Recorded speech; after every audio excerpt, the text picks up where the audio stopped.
Welcome back to the channel, everyone. This is episode 2 of the Aprilia Rs125 SP build. So yeah, without further ado, let's jump straight in and let's start off with some zinc plating. So what we're going to do with these is we're just going to chuck them in the ultrasonic cleaner, which I've just preheated up to 80 degrees.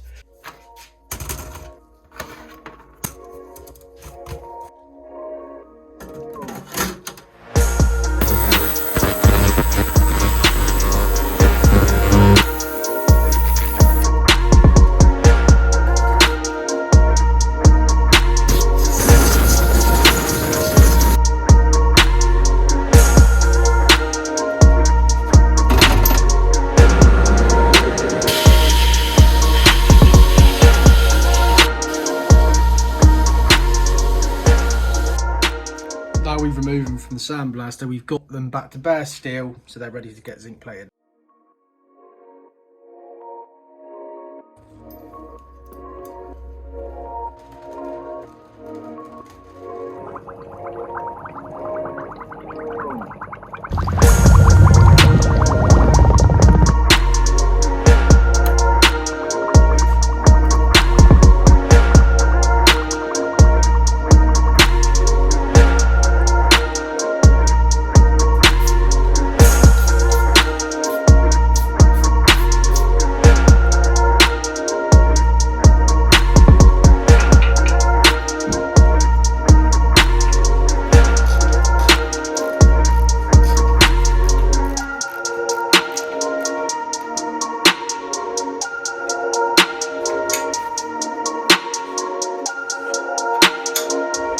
So another piece of the puzzle I've managed to pick up online is the SP CDI.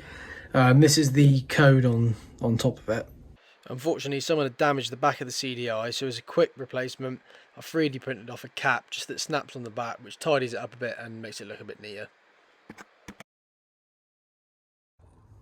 So up next, we're going to get the swing arm bolted in place, including the engine and rear shock. Often when an engine's been dropped out and it's been put back in, these get missed out and it will give you a bit of slack in there, so make sure to put these one either side like this.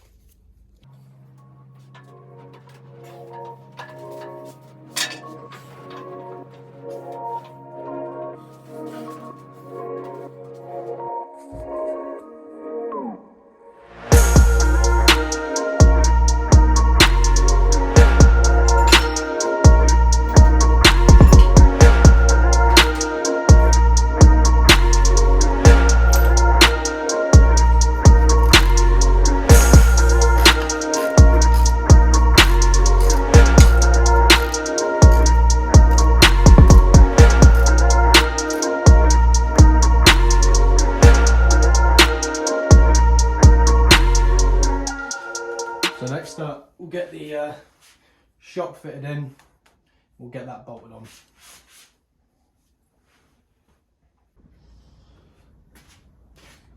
I just had to film that off camera because getting that to position is pretty difficult. This canister sort of mount here with two Jubilee clips, but I'm going to 3D print sort of like a piece of plastic that sits between here and here to protect it from rubbing on the subframe. For a minute, I'm going to cable tie this canister out of the way,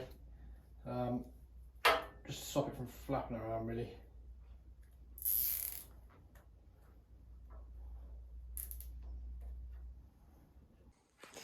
So I've got everything on the linkage all tightened up, all the suspension bolts, everything's all tight. So what I'm going to do now is I'm going to chuck it on some paddock stands. I'm going to put one on the rear and I've got a headstock stand for the front. So yeah, let's jump straight to that, we'll get up the stand.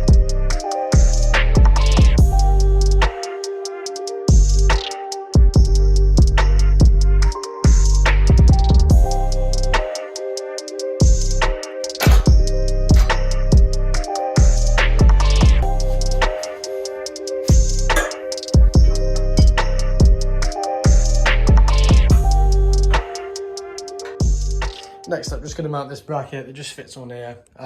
Two rubbers go on there with two spacers, and that's just where the fuse box mounts to. So we'll fit that now.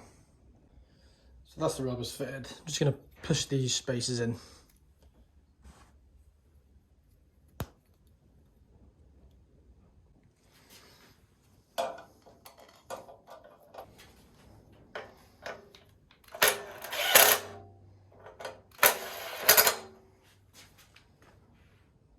So next I'm just going to get the rear sets bolted into place.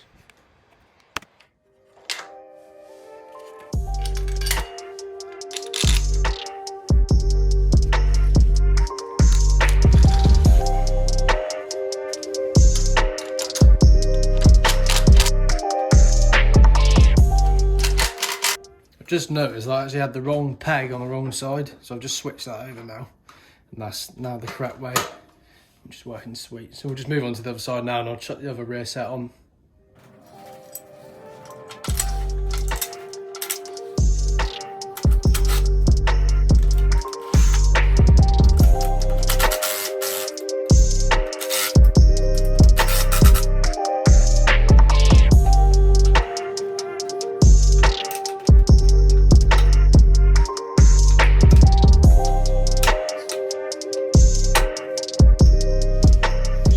Going to mount the rear brake lever along with the bolt and nut.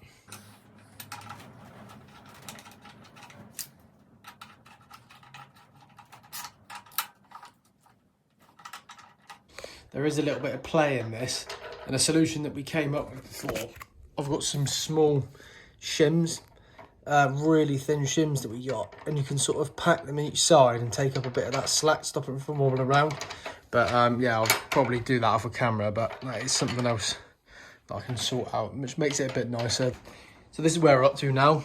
I've got the rear sets on, I've got a few other little bits on, so it's looking really nice now. I was just thinking I could maybe fit the rear wheel, but I'd like this vapor blast in before I fit it, because it's not in the best condition. So I would like that done first, then we can get round to fitting the rear wheel. And then in the next episode, we'll get all the forks rebuilt. I'm going to be using these two tubes here, and then we're going to use the feet and bottoms of those forks there, and we're going to build a nice set out of those. So next video, we can look forward to getting the forks on, then we can fit the front wheel, top yoke on, rear wheel in, and then we can get it to a rolling frame, which would be great. So that's all we got time for in this episode. I'm really enjoying the build so far. It's looking absolutely amazing. And yeah, if you could please like, comment and subscribe, that'd be much appreciated. And yeah, I'll catch you in the next one.